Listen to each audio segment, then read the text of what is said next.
Ancient Greece was not even a cohesive empire. It was made up of many city-states led by Athens and Sparta.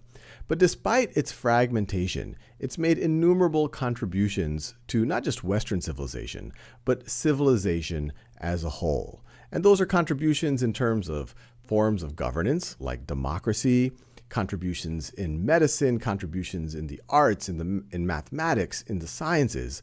But perhaps their most famous contribution is in terms of philosophy. And if you're going to talk about philosophy in ancient Greece, the most famous three philosophers are Socrates, Plato, and Aristotle.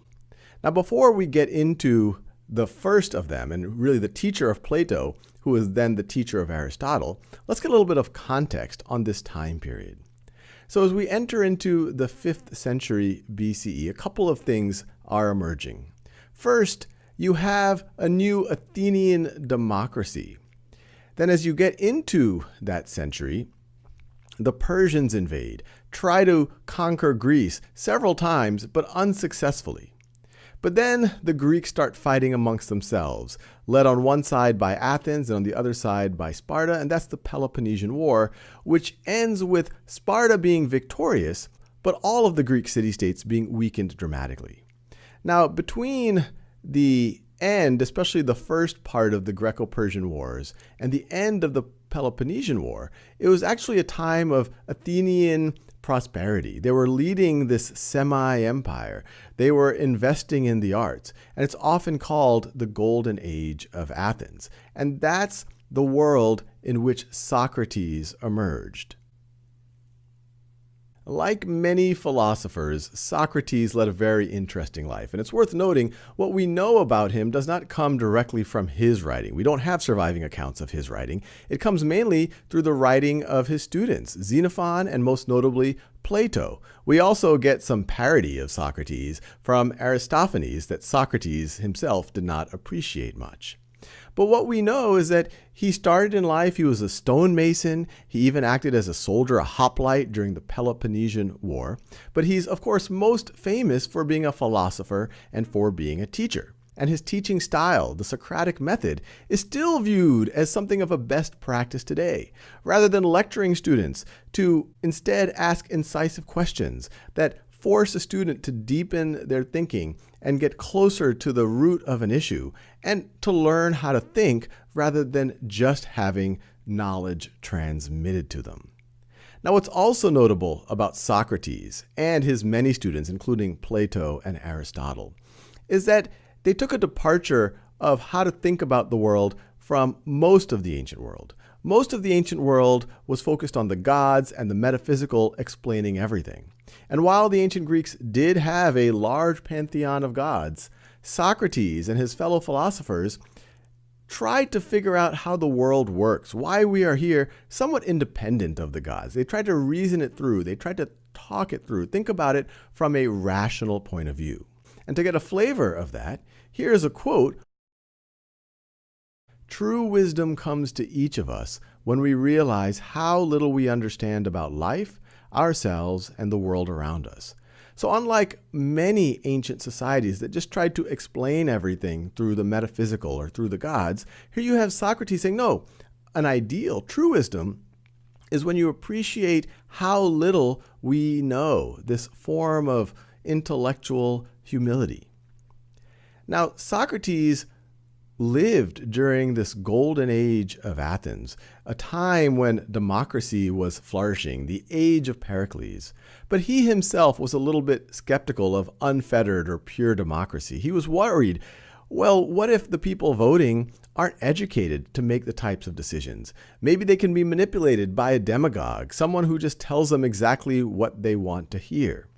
And so he was a bit of a controversial figure, especially as you get to the end of the Peloponnesian War. Remember, Athens loses the Peloponnesian War. It went from being this powerful head of this Delian League, something of an empire, this wealthy city, and now it's a subjugated state. It's tired from war. And so you can imagine there's a lot of political infighting, and Socrates ends up being one of the casualties. He is actually put on trial by his fellow Athenians.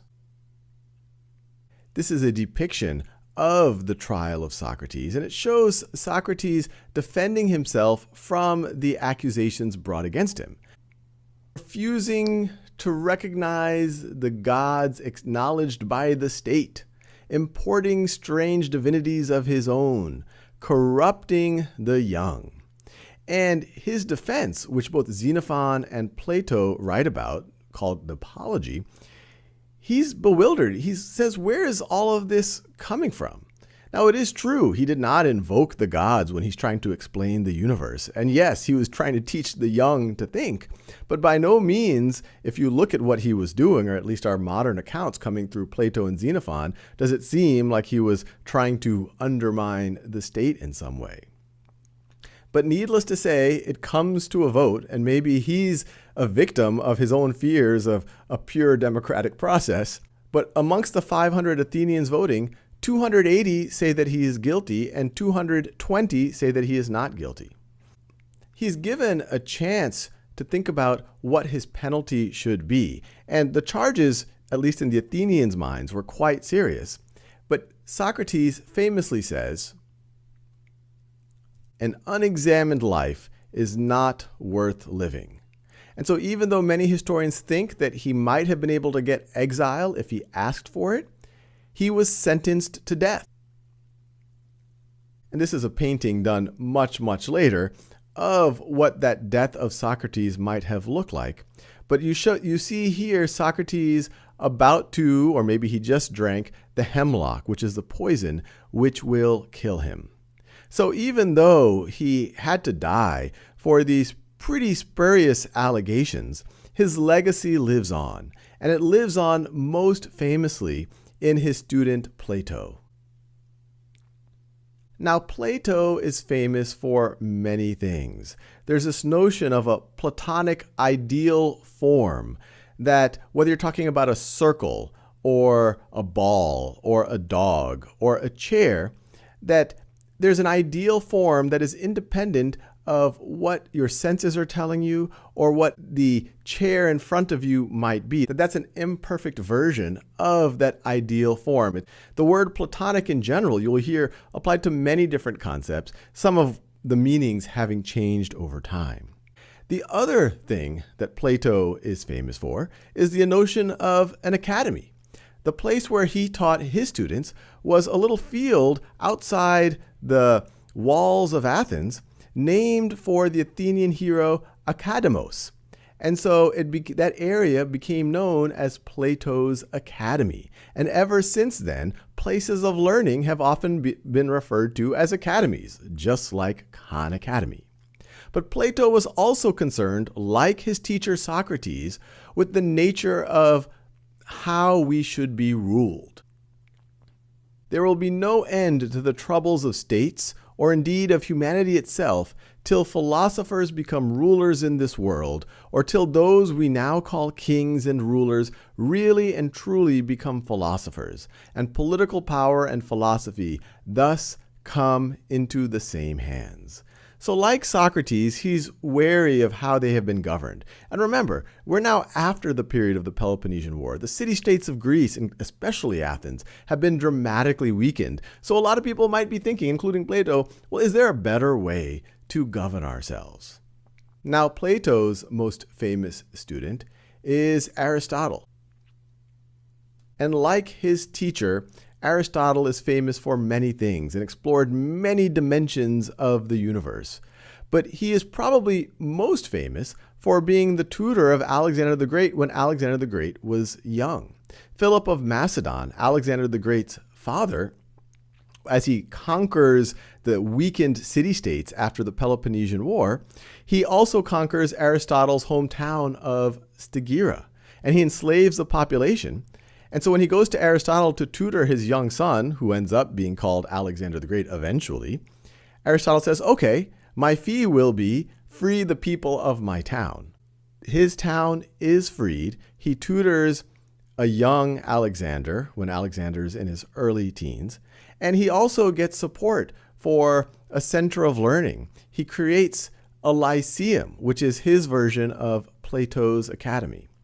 And just like you saw with Socrates and you see with Plato, Aristotle continued this tradition of a focus on learning and a humble acceptance of all that there might be in the world, this rationality that we now see in modern science that you didn't see from a lot of the ancients who were focused on the metaphysics and the gods. It is the mark of an educated mind to be able to entertain a thought without accepting it. And I'll leave you there. But the big takeaway is, going from Socrates to Plato to Aristotle, and there were many other Greek philosophers, you have the seed of what you could call modern rationality. Roughly 2,000 years later, you have the European Renaissance that starts reemerging many of these same ideas, all the way providing a bridge into the Enlightenment and now our modern, hopefully fairly rational view of the world.